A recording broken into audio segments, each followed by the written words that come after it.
Hi, everyone, and welcome to Jehovah Boy. I'm your host, Doug Smith. Thanks so much for tuning into the show. Glad to have you aboard. I'm coming at you live from my wife's office.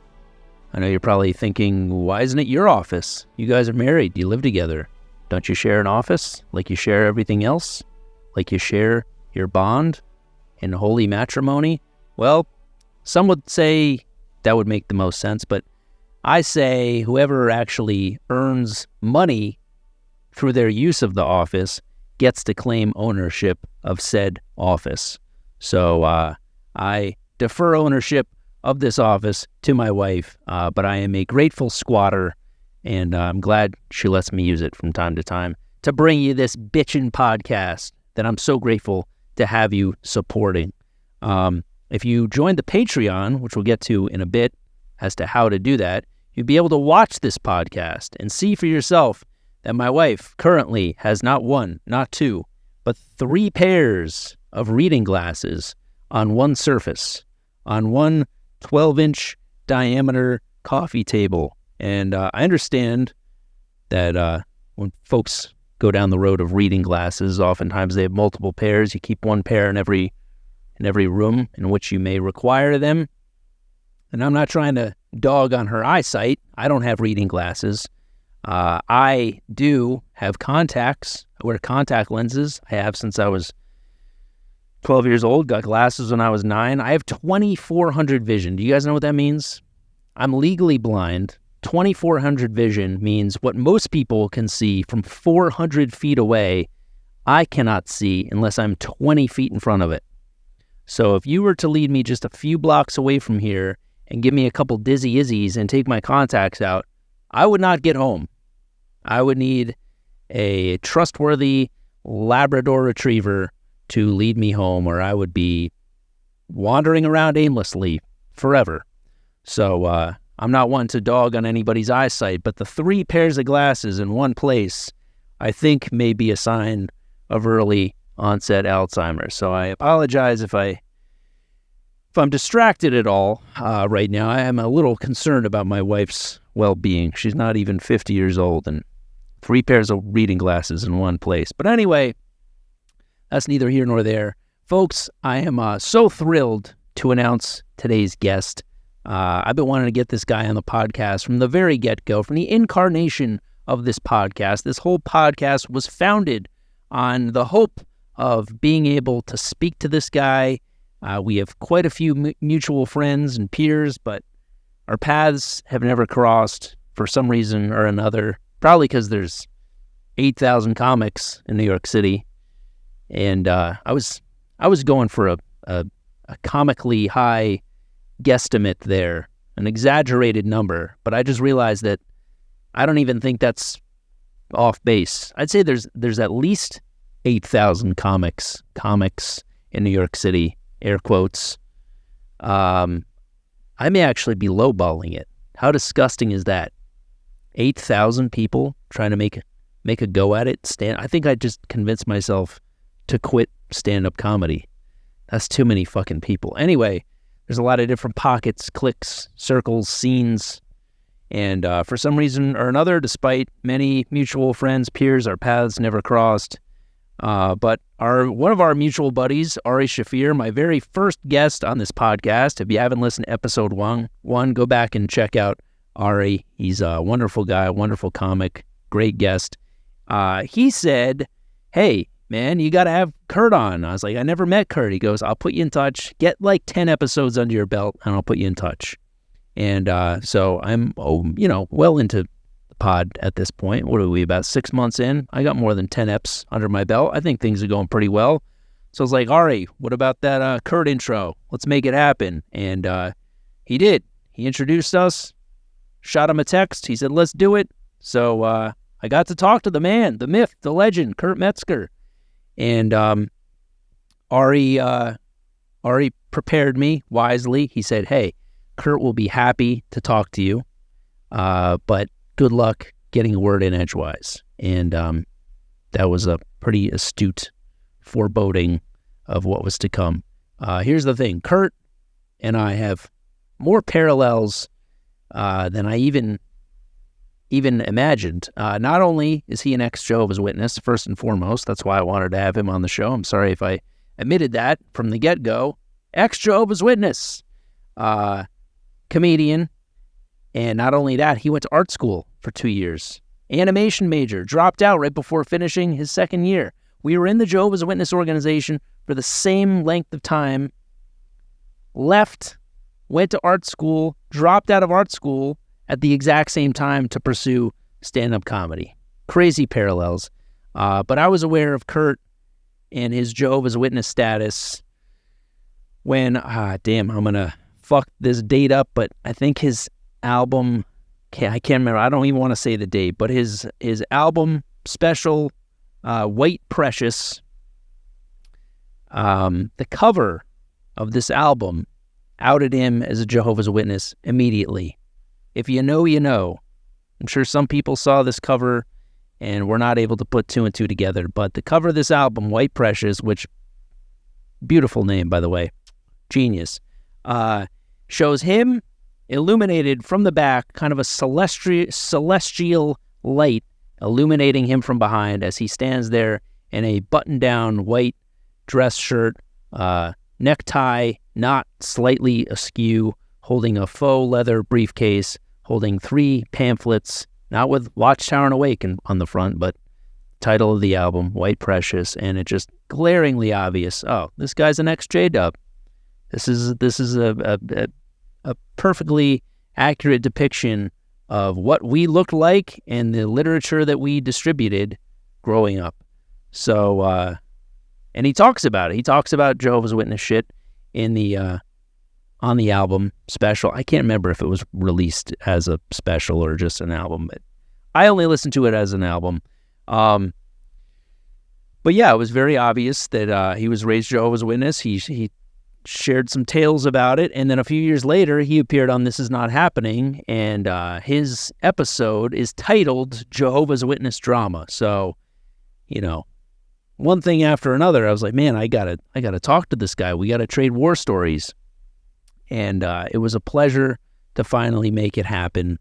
And some might say I lost the reins a little bit in this conversation because Kurt is he's a wild card, to say the least. But I say, when you got a guy like Metzger on, you loosen your grip on the reins. Hell, you might as well drop him completely. This guy's like a wind-up toy. You crank him up and let him go. And this conversation was not quite as long as I hoped it would be because, hey, another parallel, another thing we share in common, tremendous technical difficulty, technical ineptitude, I might say. We were supposed to sign on to a Zoom meeting at 1:40 p.m., and we both found out we had to update our Chrome system at the same time, and we both had tremendous difficulty doing so. Took us both 20 minutes to do so. And so our conversation was cut short by 20 minutes. I had to hop off to go pick up my son from school, so we had to cram a lot into our short time together. But definitely warrants a part 2, a part 3. I mean, hell, talk about a co-host. This guy and I could go back and forth all day with the J-Dub stuff. But that's a drop. That's actually a very small fraction of what we talked about, because this guy, like I said, he's you wind him up and let him go. He has perfectly mastered the art of not giving a fuck. He's not trying to align himself with any political organization or affiliation or group of any sort. I imagine that's part of the Jehovah's Witness upbringing. He's very, I would imagine, pretty resistant to any sort of group think. Well, my biggest takeaway from this conversation was the fact that Kurt is not bitter at all about his upbringing. He's not bitter in the least. And I shouldn't say I was shocked to find this out. But he has not villainized Jehovah's Witnesses at all, because they're no more corrupt. In reality, they are no more corrupt or hypocritical than any other multi-million-dollar worldwide organization. It's a business, and it's motivated by greed, bottom line. So, yeah, Kurt is,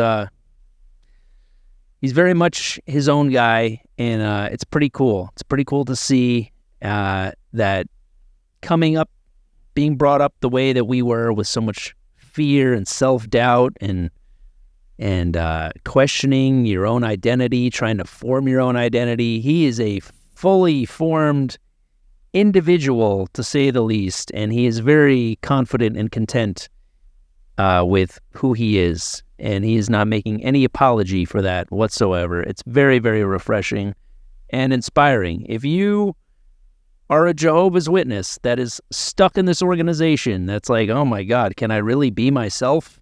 What would that look like? This is the episode for you, because this guy has forged his own path, to say the least, and it has paid off tremendously. He is a very, very well-respected comic. He's written for some of your favorite comedy shows, Inside Amy Schumer, among many others, and his new special, presented by Gas Digital, 30 Minutes with Kurt Metzger, is available now on his YouTube channel. It's fantastic. Please check it out. You can also see him on a regular basis on The Jimmy Dore Show.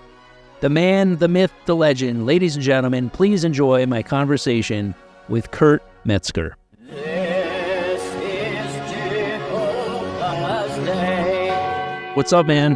Hey, how you doing, Doug? Wait, okay, I want to make sure this was set. I'm okay, man. How are you? You're good, man. You got a better setup than I do. I'm great. Thanks for doing this, man. I've been wanting to have you on since the very start, dude. We have a lot of mutual pals, but our paths have never crossed. So thankfully, the Supermensch Ari was able to connect us and make it happen. So thanks for doing it. Is Ari going by that title, or is that just a name for him? Supermensch. That's my title. Yeah. I think he's earned it. Yeah, the guy's a real mensch, all right. He said, F Kobe Bryant the day he died. There ain't a man here with the balls to do that, except Ari Shaffir. Yeah, he's not a mensch to dead celebrities, but to his own, he's a sweetheart. I mean, it sounds dangerous, doesn't it? He just doesn't go on Twitter for a few days. It's fine. Yeah. He lives an exciting life. Death threats are a part of it. Also, if you're doing death threats over that, shut up. Yeah, right. You give a shit what Ari Shaffir said about your parent social relationship. You don't understand. Kobe Bryant was like my hope of my life. Wow, you're a loser. Wow, that means more to you than your family. To kill for. You are a loser. Yeah, and they couldn't even follow through on it. There were no shots fired. And where's the follow through? Ari's still walking around, running his mouth. Exactly. He's the man here, not you. I don't know who I'm talking to. I have no idea who I'm talking to. I'm going to be honest with you. So let me, first and foremost, how's your back? Is your back okay? It's fine. Yeah? Okay. I had sciatica a couple years back. Wouldn't stop joking. Wouldn't stop harping on it. Well, that's one of my favorite bits in your, congrats on the new special, by the way. I love how you say in that bit about your back and the chiropractor you went to said, how serious are you about curing your back pain? Yeah, ending it. Ending your back pain. Am I going to have to sell Amway? What's happening now? Yeah. It's in Beverly, like, it's a place by where I was getting my contact lenses from on Beverly, across from the Beverly Center. And there's all these stores that are like, I don't know what the hell nationality, but like people that would own overpriced airport store kind of people that own all the businesses. And it's all like shakedowns for people they imagine must be fabulously wealthy. And I mean, it was crazy what they were charging in this spot. It was crazy. And then I found out way better. Rick Overton gave me a way better guy who was, he's $60 a session. Wow. And he fixed me. Because this lady was trying to sell you like a $8,000 package or something, if I remember correctly. First of all, 60 visits. I'm not committing to 60 chiropractic visits as a package. Well, you haven't done anything yet. You could be dead. You're by now then. my 60 visit chiropractor that I got to go to you. Didn't even here, let me do something that makes it stop hurting. Like I'm just bent over. You're going to shake me down now? Unbelievable. And I had a mask on too, so she couldn't see my mouth agape. Yeah. Anyway, I'll tell you what, Joe Witnesses, I was telling the story about a good friend of mine when we were seniors in high school. He got into Amway for a minute. I don't think he even went through with it, but he told me to come to his house and dress up like we're something formal, okay? Because he had a business proposition for me. And we were both 17. I'm like, okay, I assume you want me to suck his dick. Why else would you tell me to dress up in proposition? And no, it was Amway. He's doing an Amway presentation with half the Bricktown. What were we, South? I don't know. Half that congregation there. Where'd you grow up again? Where were you? In Jersey. I went to Brick South congregation. Okay. But also other ones. I mean, we moved a lot, but mostly New Jersey is where I mostly grew up. And yeah, the guy came to this presentation for, it's not a pyramid scheme, it's a grape cluster scheme. He basically drew an upside down pyramid, but with grapes. I'm 17. I barely even know what a pyramid scheme is. I know I'm looking at one immediately, just from the shape of the thing that the guy made. My brain could turn it upside down and go, oh. And my friend figured it out too. But people that are Jehovah's Witness or Mormon, that's a good target for that kind of thing, because this is a kind of multi-level marketing religion. You know, you got to bring people into your network, right? Of course, yes. It's imperative. It's all part of it. But I was asking about your back because one of the things you said is like, well, I kind of want to cure the back pain, but I do like talking about it. I was just joking around. I would like it to be cured. I was just doing a joke for the show. But it is fun to have something to talk about, some physical ailment to bitch about, I think. The whole reason I had that joke in there is so that I can abruptly make it about trans issues, and it's so uncalled for and jarring, and that's the only reason I do it. Yeah. Because I like to suddenly whiplash to that topic. It's so like not a thing prepared. By the way, is there a way I make it just you and me on here and I'm not looking at your engineer? Nothing's wrong with your engineer, but it's just like weird. There's a guy not in the conversation eating while I talk to you. Can I just have it just be, yes. There's no need to see him. There we go. I know. He's very distracting. No, seriously, like, because he's in the middle. If he was on your end, it'd be fine. But if his mic's off, then it's just like a guy just looking at you and not talking. Is that the normal way you do it? Like normally when it goes up? I mean, yeah. He starts jerking off. You should have him talk eventually. then. It's kind of my fetish. Well, I came minutes ago, so it's up to you then. That's okay. I'll have to wait till next pod. You really cock block me, man. I've been watching Danny Masterson shit all morning since I woke up. Yeah? Yeah, because Jehovah's Witnesses will cover up a thing, I think. But I don't know what extent, but I don't know if they got the money to bankroll you like Masterson, but they did do that. Yes. Oh, I wanted to ask you about that, man. When did you become made aware of this whole child molestation cover-up, multi-million-dollar cover-up? I was already out. of it. I saw an article about it. I was like, what the fuck? And I looked up and it was pretty wild. And then there's footage of the lawyers in court with it. It seems real scumbag. Are you talking about the case that was the biggest settlement in history? I don't remember. I thought there was one here, but it's the biggest settlement in history against a thing. No, United States. The biggest one in the United States is against Jehovah's Witnesses. Yeah, it's amazing. So I had heard like, I don't know, I think it was like 7 years ago. It started in Australia. There was, and I'm sure I'm going to get this number wrong, but I think there was like 60,000 unreported cases of child sex abuse in Australia. And they brought the witnesses to court, and these lawyers were just, at the witness stand, basically, trying to profess their belief system is that we don't bring it to the authorities because we leave these matters in Jehovah's hands. And the lawyers are like, what the fuck are you talking about? Okay, a matter like that, though, that's not even Jehovah's Witness doctrine. Their doctrine is you're supposed to be in compliance with all the laws, except the ones that go against God. I don't remember that being any Bible scripture to cover up child molestations. I don't remember that being a part of the thing. I remember it being a part of the law, and there's no reason you wouldn't do that. I remember people doing immoral stuff in the temple. In the Bible stories, get killed. That's what I remember. Right? Yeah. Not that we're going to do the same thing we laugh at Catholics for doing. Mm-hmm. Just exactly. not reporting it. We'll handle it in-house. They all do the same thing. They all handle it in-house. Mm-hmm. That's what all that college, when they had those college tribunals, Remember Mattress Girl? It was like a famous case for a minute, and then I think she became a trad wife eventually. Do you know what that is? No. A trad wife? Oh, it's a hot new thing. No idea. A traditional wife. I learned this from Ben Avery. I had never heard of this shit, but he knows all these internet horrific things. There's trad cath. That's a traditional cath. It's like this is like young people that are trad cath. And then there's whatever. There's all these like dumb things. But Mattress Girl was famous for being at Columbia and saying this guy can I even say raped on your podcast? That's what Go she said. for He it. did. Let her rip. And it was all the news. Then it came out that she was into him and was all this stuff where it was not that. And they didn't have any.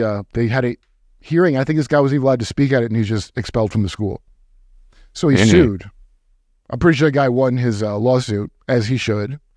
And this girl was like bringing a mattress to her graduation, but she got the name Mattress Girl because of that. And then she converted to like conservative later. She was like a hardcore something, whatever dumb shit feminist at the time. But now she's conservative. She adopted. There's a bunch of that. Yeah. Anyway, trad wife. The school's doing that, having a little tribunal, a little feminist tribunal instead of involving police if it's a crime. That's what churches do.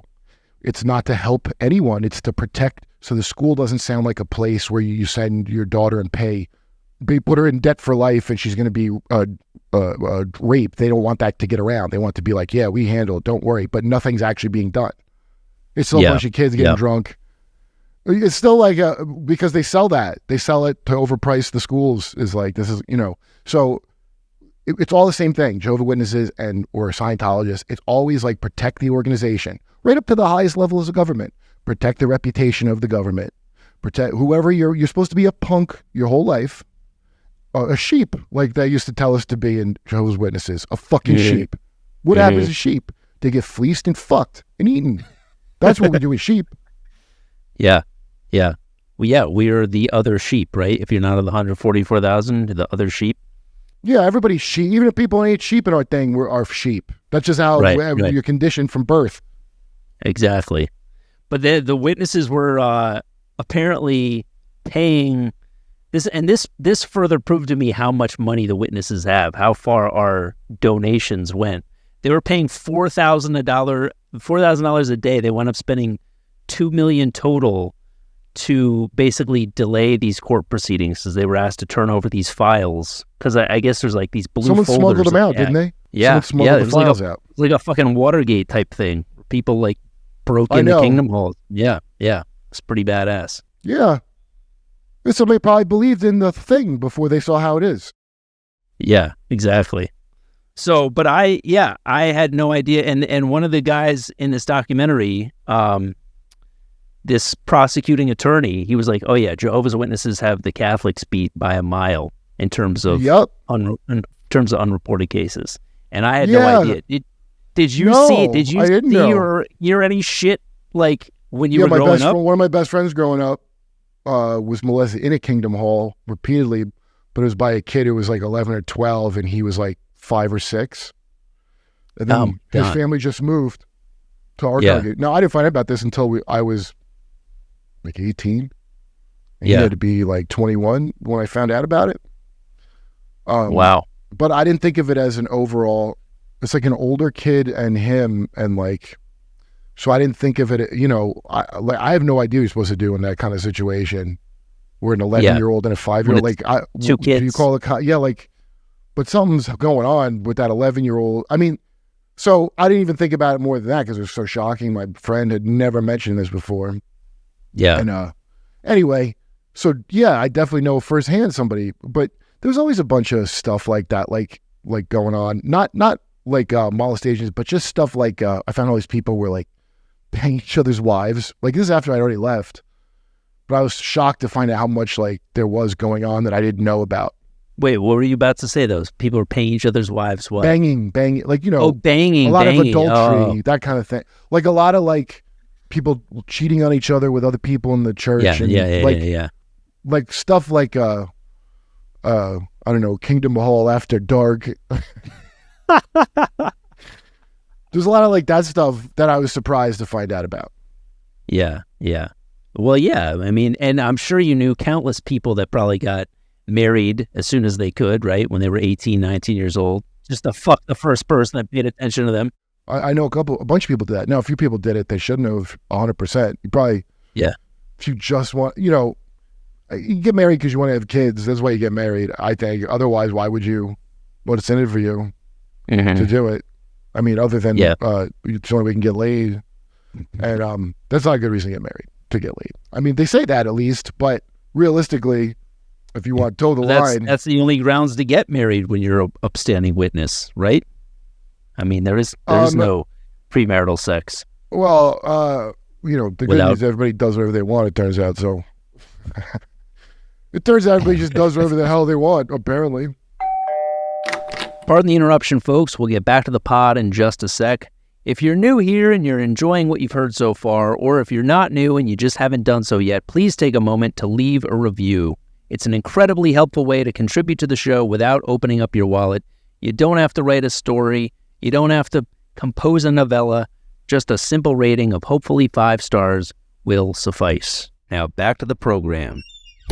So wait, you were pretty involved though, right? You were ministerial servant? No, I never made that rank. You weren't? No. Oh, I thought I you never did. even I held the don't know what you did. microphone pole. I never even walked down the aisles holding the microphone pole. Did you distribute any literature? Oh, yeah, I did that. Did you count out magazines What do you mean behind count the them out? counter? You know, when you No, dole I them didn't out? do No? none of that. Nothing. Wow. I wasn't against it, but I just wasn't stepping up and taking more responsibilities in the congregation as I probably should have.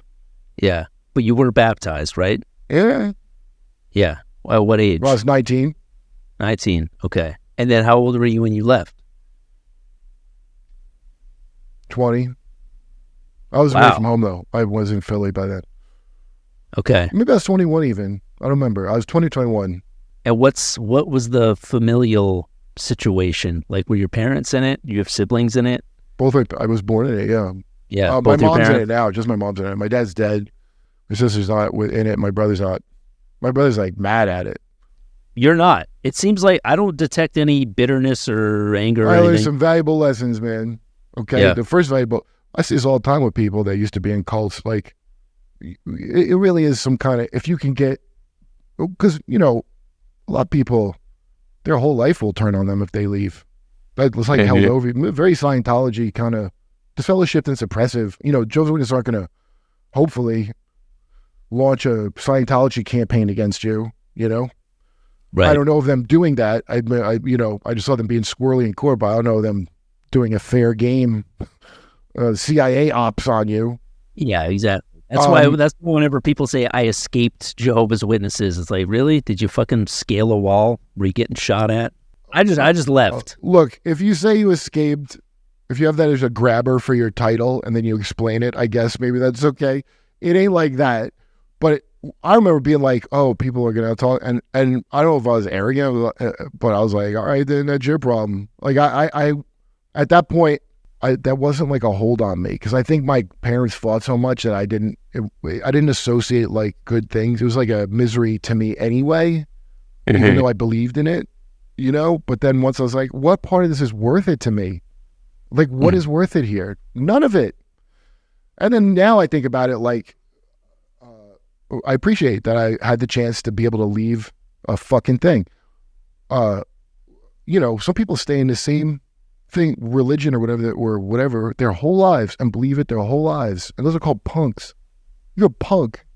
If you were born in a thing that you didn't pick yourself and you didn't even try not being in it, you're a punk. I mean, we could be friends, but you are a punk. And Yeah. so now I can never get like, I'll never flip out about, I don't know, Trump or what. Like, I don't have these like stupid, the world's going to end. I remember this from 2016 so vividly, especially in New York. New York is the center of a lot of delusion that has not gone away somehow after all that's going on. And I don't know how the hell that happened. LA, you would think would be worse, and it's not. It's just comedy crowd wise, it's not. I don't know. I think so many people can't afford to live there. You either got to have the pieces of money or you got to be broke.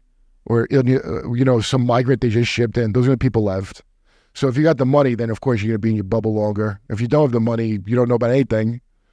And maybe that's what it is. But the level of delusion and holding on to the idea that I'm in the truth, I've seen heavily in New York. Like, can I compare it to? Like, you ever watch Bill Maher's podcast? His podcast? No. Oh, it's called Club Random with Bill Maher. And like, Yeah. so Kyle Dunnigan does an impression of him. Then I heard Bill Maher I know for a fact Bill Maher hates it. Like, now I don't hate Bill Maher at all, but Bill Maher disavowed, said, I don't know who this guy is on Rogan a few years ago. And he does know Kyle. They took a vacation to Jamaica together when he was dating Sarah Silverman. I think he invited Sarah but didn't know Kyle was coming. I think he brought a black hooker. I swear to God. So, like, okay, you know, I tell that whole story of Bill Maher, but like, you go, I don't know who this guy is. So he must have just wanted Sarah Silverman to go, and then her boyfriend Kyle shows up. And anyway, so word has it Bill Maher gets mad when everybody brings up his impression of him. Bill Maher gets very upset with like just regular employees, people in the supermarket. Some stewardess on a private jet was told to sit down and not speak to Mr. Maher again the rest of the flight. Because... Anyway, he's a guy who's been famous for a very long time, and he's got a very secure position at an HBO show, right? And I always like New Rule. You know, I'm sure I got friends that was right over there.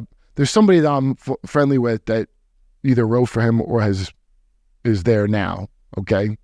So, and he's got a bunch of good writers, you know, so those New Rules are pretty good, you know, and like that's a reliable, the kind of thing you used to get on SNL that you can't rely on at a certain point. Bill Maher still had that, and he was always for free speech, so I give that to Bill Maher. He's a complete, like, deranged, like nothing matters but Trump guy, like the rest of them, and it's to the point of absurdity. He doesn't know a lot of shit, and he like doesn't want to. Like, yeah. Okay, so for example, there's the writer's strike where he's like, he felt the need to, I have to bring, why, first of all, aren't you a jillionaire and you got this podcast where you could get guests on? Why don't you just do that? No, people need to see my fucking Bill Maher political show on Max. He's worried about the little people is what he said. I guess all the black people that love my show. Remember they used to advertise it and it'd be black guys in a barbershop talking about Real Time with Bill Maher. Oh, they love them some Real Time with... You're going to ask any black people their favorite show. It's Real Time with Bill Maher. They, in the barbershop to the... Anyway, he's just like a pompous dude because he's been famous a while. Like, and I understand how he's like, but he's completely unaware of all this shit, and he still is like, he can't understand why anyone isn't accepting this idea. But Biden's better. Like, but come on, Trump's the worst thing. No, Trump's the worst thing ever happened to you because if he offends your sense of aesthetics, because that's all that matters to you as a rich, famous guy, is how the president makes you feel about you. That's how these people feel. They're completely no cognizance of why anybody might be dissatisfied with the last 3. By the way, Trump sucks. For the record, I don't think he's any good. For the last 3 years, they have no idea. And it's like Jehovah Witnesses, like, oh my God, these people, they have an apostate thing. I'm an apostate to like 2 or 3 people that were like, well, I always liked doing my friend, and because of doing Jimmy Dore's show. By the way, I don't even vote. Here's one thing I took from Jehovah Witnesses. The whole thing's with the devil. Yeah, I still believe that part of it. That part is clear. They're not going to fix it, and the devil owns it all. And every single thing in front of your face is a goddamn devil sacrifice, such as all our wars. It's not in the back room. It's right in front of your face. Jehovah's Witness is right about that. That's exactly what that is. I'm glad you brought that up. So when you said you left not because you didn't believe it, I left because of pussy. Believe it. Yeah, well, that's what I figured. No, okay, first I was working at The Wiz, and I was reading Skeptic magazine on my lunch break at The Wiz, which is a Dr. Michael Shermer magazine he used to have called Skeptic, which I'd never seen before. And I just started reading that, and you know, there's a lot of stuff I'm like, I don't know, like, you know. Now, by the way, at the time, debunking... The Wiz, like, nobody beats The Wiz? Yeah, nobody beats The Wiz. Later The Wiz. Cool. Yeah, down in Jersey, next to the Barnes & Noble. So, okay, there's no, you know, it would debunk all these things. And like James Randi, I heard of from that magazine when I was 17, the magician who's dead now, they used to do all the debunkings of, and you know, a very good thing about James Randi is that I don't do debunking. I'm not a debunker. I am prejudiced that they're probably lying to me because I've seen it a lot, but I'm not going in to debunk anyone. I'm going in to see, because that's the right attitude to have about all things. And so that Skeptic magazine kind of like adjusted my attitude a little bit more to how it should be. And nowadays I'll watch that guy and he's way to where it's like, stop being like, now I've noticed a really scary thing where all the pop, not that he's a pop scientist, but all like the kind of pop, deGrasse Tyson scientists, all of them are fully Jehovah Witness faith-based arguments now. And it's weird to watch. Like Neil deGrasse Tyson, I love watching him. He looks like a Jehovah's Witness to me. If he said, Dude, I'm a Jehovah's Witness, you took the words out of my mouth. Surprised. He reminds me of Brother Webb from my hall that conducted the Tuesday night book study. Dude, you just wow. He does. Like he looks like he shops at a Jose Banks and wears like a fucking clip-on tie, like kind of like outdated. Yeah, it's not Jose. It does look like it should be Jose Banks, but it's Joseph A. They just shortened Joseph to Joseph. The second I said it, I was like, this ain't right. No, I think that's the best way to say it, how you said it. That's great. Jose Banks. Yeah, it's like... You ever shop at Jose Banks? Kind of shitty, impoverished, but still trying to look good kind of dress, No, they have fitted suits now at Joseph A. Banks. You're going to like the way you look, I get. Hey, so, yes, he does, and like so much of him, like he can't believe he's on somebody's show. And back in the day, he's like, what people are on Bill Maher's show? Back when I lived in New York, it would be like a real, like, I don't know, I would have said like a liberal. Like, I'm not a member of anybody's shit now. I'm not a member. I'm not an ally of your shit. Say whatever the fuck I want. But, if we align, that's cool. If not, I'm not part of your thing. That's the thing I've taken from Jehovah's Witnesses. Yeah. About like an ally's like a bitch, it turns out. It's like when we go to Iraq and England has to go, like our bitch. Right. I'm not doing that with you. I wouldn't go to war with none of these people. You're not afraid of almost everybody disagreeing with you. Like a friend is somebody that I would want to go, whatever. A friend is somebody, like an ally is like an obligation. I don't feel any obligation to be allied to whoever. Like, I would do it with a friend. So, well, people want you to be an ally. That to me, just like Jehovah Witness shit makes me blind immediately devotion. Mad. It makes me immediately upset at the very idea that you're going to obligate me on something I don't agree with because I got to be your admin. I didn't fucking sign a treaty with you, motherfucker, and I wouldn't be in a foxhole with none of you. Do people say allyship? I wouldn't recommend you ever go to war with any of them. They're the most backstabbing, awful people that ever lived, and they're pussies. I mean, they are. They're not. They're complete. It's always like coward people in war terms, demanding on war terms. Your allyship is whatever. Like, what in the fuck? But you can't, and they don't want to be friends. They just want your fucking be a faithful and discreet slave, as we used to say about the Watchtower side. Whenever I have someone who wants faithful and discreet slavery from me, I get real worked up about it. All it takes is a little bit of distance from the organization to reflect on that term and be like, ugh, that helps me now. I should be in a fucking gimp suit. So now, faithful and discreet slave. Like, especially doing comedy, like, I have never given a shit about, like you see Ashton Kutcher's in trouble because he wrote a letter for Danny Masterson, his friend. Mm-hmm. Yeah. And I was watching thinking about it. I think Scientology wrote that for him, it turns out. He didn't write it himself. Scientology wrote it for him. And my girlfriend's like, but he's not a Scientologist. I'm like, yeah, but he's like, there's a bunch of them that are kind of Scientologists or like affiliates. You've heard of that? Yeah. Like Will Smith, and he's like a day walker. Like he's still, he doesn't identify as a Scientologist, but so they wrote that for him. And they wrote like, the wording is like, Danny lives intentionally in something, which is not really good after you've been convicted in court of rape, to say you live in, like, you premeditate your life. Is that what you're saying? Yeah. But that's Scientology talk. And I was watching some guy who's an ex-Scientologist talk about that letter, and it reminded me of Jehovah's Witness, like, you know the phrases you would always remember if you saw them pop up, like somebody just says the truth, or I don't know, there's a bunch. They'll pop up here or there, and I'm like, oh, and they always hit me in the back of some part of my brain. And bad associations spoil useful habits. Like, what kind of habits? 30 undocumented, 30 rape allegations. Yeah, was it just a case of bad association, would you say? Do you think those young victims should be spoken to for their bad association? Because remember in the Bible story book, the book of Dinah? It's pronounced Dinah, by the way, not Dinah. I found out my day is Israeli. Why are we calling it Dinah? Yeah. Because all that stuff is not written for us, people born in the West. It's written for Bronze Age cave Jews is who it's for, not for you. But we like to feel like it's made for us, right? The book ends and continues with you. Bible story book, Dinah. She was forced to lie down with Shechem.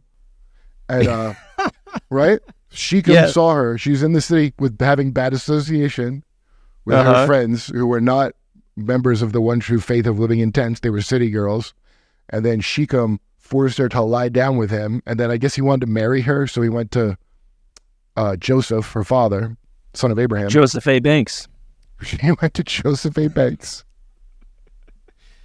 Asked her for a Neil deGrasse Tyson sweater. He went to Joseph A. Banks. He got a Planet sweater. And he goes, I'm in love with your daughter that I just forced to lie down with me. Actually, on YouTube, that's how you get around the censorship. Just use Bible.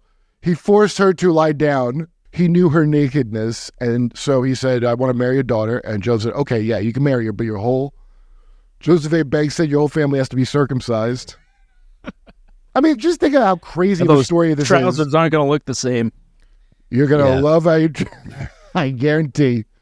So you go, deal. So him and all the male members of his household, who knows how many are in this tribe, get the ends of their dicks cut off as they get adult circumcisions. And while they're laid up around the house recovering from their circumcisions, Dinah's brothers cannot believe their dad made this deal. And they're like, what? And then they go and kill the dude and his whole family while they're recovering from their circumcisions. Okay? And then Joseph's like, oh my God, why did you do that? I had this whole thing worked out. And they're like, was her sister a whore? And the brothers were wrong. The brothers were wrong. Because there's two, like, what are they, like, so Bible story book as a kid, the end goes, all of this, the story's getting heated up now, like, wow, this is some real, gonna be some guys. It says, all because Dinah had bad association is how it ends, the Bible story book version. Because this dingbat couldn't stay in the house and not go out in public without a male member, she caused this, because the sin of it is not forcing anyone to do anything. The sin is you're not married. The sin of it is you're not married. And that's in a lot of the base of a lot of religions to this day. You don't hear it really brought up a lot, but they all know it.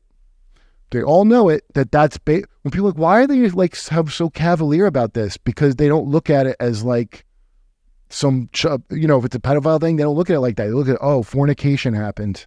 That's really the crime here. Fornication. Yeah. If he had married the child, it'd be fine. That's how they look at it. That's in the Bible. Because, by the way, back then, people live in the desert where you think they're like, hey, wait until she's in her career before you start making her have kids. In the goddamn Bronze Age collapse era of human history, the Mad Max times? Of course not. By the way, we're getting to that, so maybe it'll come in real handy in the future once this pyramid scheme that they have going collapses. Jehovah's Witnesses weren't wrong about that.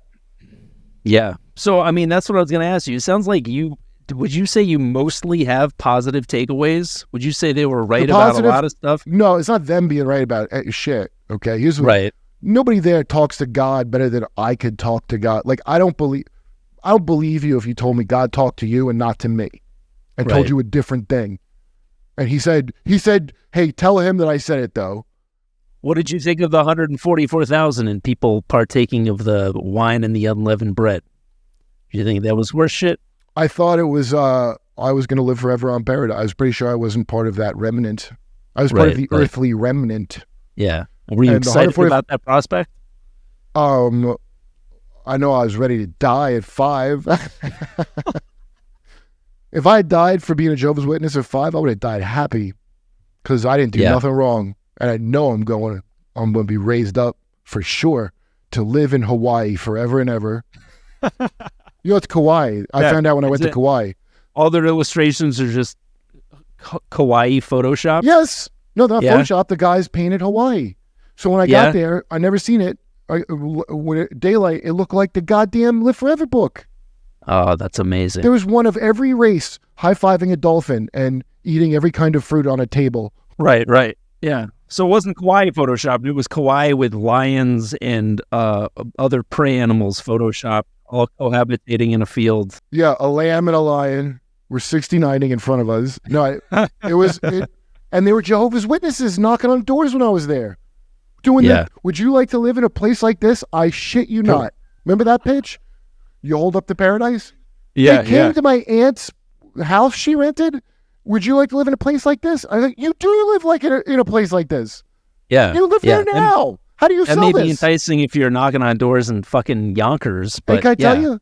Here's what I learned from when living. The backdrop behind the Jehovah's Witness is exactly mirrors what's on the fucking track. That's living amazing. in the paradise, in the actual paradise that I had imprinted in my brain from the Live Forever book, like being in the actual paradise, because that's what they painted to show you. That's your images of it.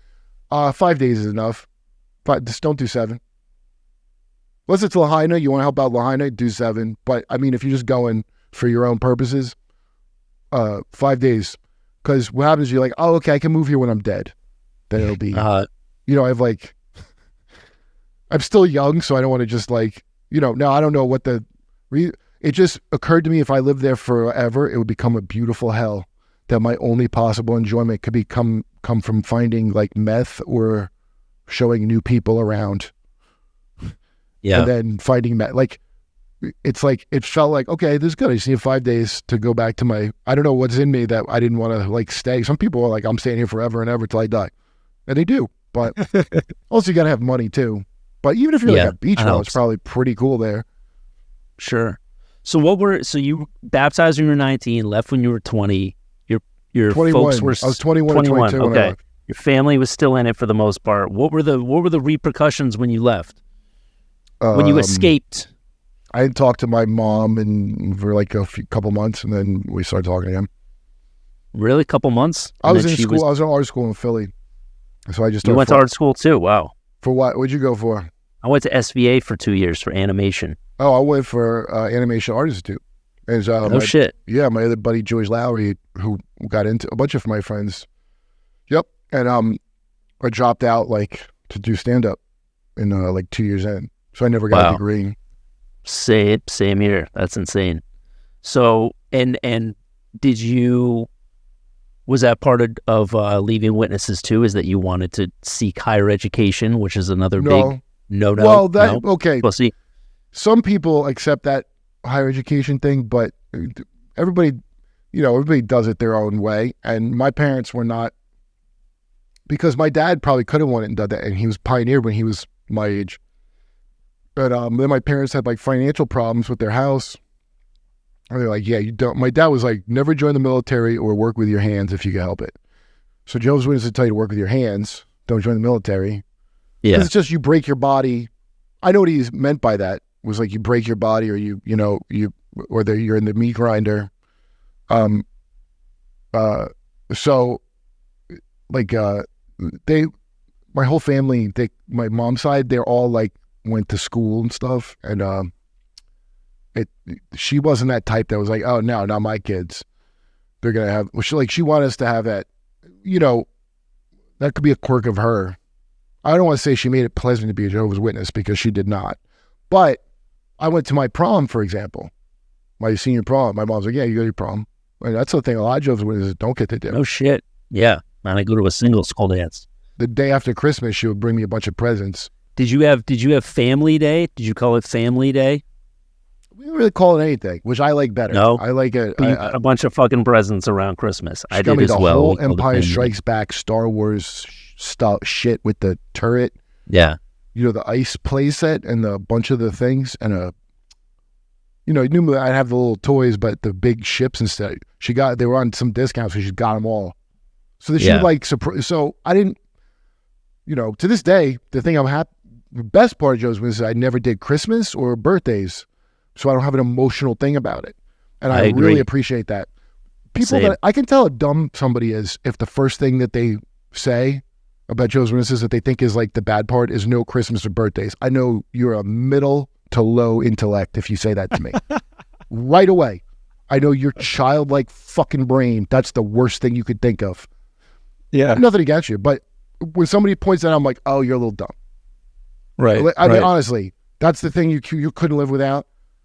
the emotional commercial holiday of whatever. Like I said, because I was in Jehovah's Witnesses, I can't get absorbed into that kind of shit ever again. I just can't. There's ways to like get me 100%, but just not that way. You can't get me in the cult way. You just can't get me that way. Yeah, I mean, I would say as a kid, seeing other kids celebrating Christmas and birthdays and not being able to do so was hard. But now that I'm out and I'm able to see, that's one of the major takeaways for me. It's like, oh yeah, that was a huge bonus. Dude, I went to school, then, you know, on the holidays, they always have somebody makes cupcakes, right? For like your, I don't know, Christmas or Easter, all that shit, right? And we didn't do like some people. Jehovah's Witnesses didn't do this. Go to the schools and go, hey, stop doing Christmas because it's not inclusive of us. No. They said, go ahead and do it. We want you to see that we don't do it. Very smart. And then they'd pass the cupcakes around to all the kids, and I would just sit there and not have a cupcake like a man. But you know what I'm saying? Like, yeah. I appreciate that the thing of like, you're not part of this feeling, that's not a bad thing to me. It's actually like a thing I'm happy to have a sense of, and I don't have any anger or bitterness about having that. I'm really grateful I got that from Jehovah's Witnesses. And that's what enabled me to leave Jehovah's Witnesses. The tool that I got of believing in it and believing you're supposed to not be dishonest and you're not supposed to cover, because I believed in it. Hypocrisy is another thing there. That's the thing right there. The fucking hypocrisy. And so the second someone's like, it's okay if I do it, not you do it, I'm like, fuck you. Don't mean like that I'm saying like you're the ultimate, but I just don't want to hear moralizing from someone like that. Right? Yeah. Like, you know, the no war thing that Jehovah's Witnesses have nailed and did prison time for back in World War I, they're right. They're right about that. That's evil. The whole thing's evil. There's no doubt about it. Like, this ain't like God's country or none of them are. None of them are. You don't like none of them. So I agree with that 100%. I'm so glad that I don't have to have, I'm glad I never did the flag salute. And not because I have a thing about the flag or anything, but I don't have the emotional thing to be mad at somebody about a compulsory thing. Yeah. You know, like, in fact, in life, there's a whole bunch of flag salutes you're supposed to do that I won't do, right? It's not, I was trying to explain this to remember, you know, Brody Stevens, remember him? Brody Stevens, funny dude. Yeah. I used to love it. So I'd talk to him all the time in the back in a comedy store. And at the time, it was Me Too going on. You're supposed to salute it. Like, of course, it's a great thing that it happened. I struggle to see what good it did besides make it so media outlets can't get sued for libel. What it did, because of all these people that are still there, as long as you're someone people like, you could do whatever you want, as long as you want. And then when you fall out of favor, it's not making money, then they suddenly, surprisingly give a shit, right? Like Harvey Weinstein suddenly became a problem when his antics were costing more money than he was bringing in. That's why they suddenly gave a fucking shit about that, right? And that's why, for example, we still don't know who Epstein and Ghislaine Maxwell. Ghislaine Maxwell's in prison for trafficking girls to famous people. No idea who they are. We still don't know. We may never know. Yeah. That's not important to find out who the people that were taking the trafficked women that are still working in all the major industries. Yeah. But we'll move on and worry about something else. So you were supposed to salute that like a fucking flag if you were in media. And I remember saying it was bullshit on Noam's podcast on The Cellar, and Noam's like, well, we don't want to say it. I'm like, no, I'm saying it. I want to say it. No, I was right. BLM was a flag you had to salute. And I have to say, of all the slogans, Black Lives Matter is like, they should have taken a lesson from Black Lives Matter, because that's a great slogan, dude. That woman that came up with that is a zillionaire now. She got 3 homes because she came up with a great slogan. I guess salute that. Is it a white woman? Is it a trad wife? No, it's no. Thank God. I was worried for a second. It's a size pock woman. It's a size pock woman, and I applaud her because, you know, but you're supposed to salute every hashtag, you're supposed to salute it like it's the American flag level loyalty. You're supposed to salute the fucking Ukrainian flag. You were saying not eating a cupcake made you feel like a man. I felt like a fucking badass standing up in class every morning and not saluting the flag. Feeling like a fucking anarchist. Yeah, with your hands at your sides. I didn't get on one knee where it looks like I'm kneeling before the flag, like Colin Kaepernick looked. Oh, my Lord flag. That's what it looks like he did. You stand up with your hands at your sides. He's waiting to get knighted. Yeah. Yeah. But I was fall for him doing that, not saluting the flag. Even though the knee is the dumbest way to do it, just keep your arms down, but stand, and then they can't say you don't look like an idiot. What your company can't tell you can't do that, fuckheads. And that's when conservatives did drop the ball, right? On I'll say what I want. I don't have to salute any fucking. Anyway, I'm explaining to Brody about all these life and flag salutes that I'm sick of. And Brody's a big baseball guy and American flag salute guy, and he just couldn't even. He just shut down. He goes, I can't let this. I know. Salute over the flag. Salute the flag salute. Like he turned to Rain Man. Okay. Yeah, it's tough. Brody to make had all Brody kinds of tough shit in his life. Yeah, he's conditioned that that's some emotional thing. If the flag salute isn't the most important fucking thing, and we all say it is, that was holding together 20 other things in his life. That emotional attachment to that idea was like a load-bearing narrative. Yeah. So I'm like, then you want to argue, you're gonna knock somebody's whole fucking house down. Like, that's what I want. I don't want those load-bearing narratives where I have to believe this or else. I want to believe it, and then if I'm wrong, I'll go, oh, I was wrong about that, and just move on, consequence-free, because I can believe whatever the fuck I want. Right? There you go. That's a great place to end it, man. We barely scratched the surface. I'd love to have you back for part 2, man. I mean, this is... Let me know. I can do it. Are you not going to Skankfest, are you? I'm not going to Skankfest, but George will be there. George. Oh, producer George. Yeah. Back. You knew I didn't want to see his face the rest of the show. Hide yourself. Man, anytime. Let me know. But thanks so much, dude. I really appreciate you hopping on, and great to finally meet you. All right, cool, man. Good to meet you. And we'll plug your special 30 minutes with Kurt Metzger, Gas Digital. Jimmy Dore is that Jimmy a daily Dore show I'm weekly? on? Jimmy Dore show. Okay. It's Monday, Wednesday, and Fridays. Political show. By the way, I don't vote. Right. I thought God was going to kill all of yous. Well, not Brother Smith, but you, George. I thought God was going to kill all of you 20 years ago. That's what I was told, so it's a little awkward that you're here. All right, everybody, there you have it. Kurt Metzger, what'd I tell you? He's still trying to get your feet on the ground? I know I sure was after that. That was a wild ride, and I was very, very grateful to finally get to catch up with him. Give him a follow on Instagram, @KurtMetzgerComedy.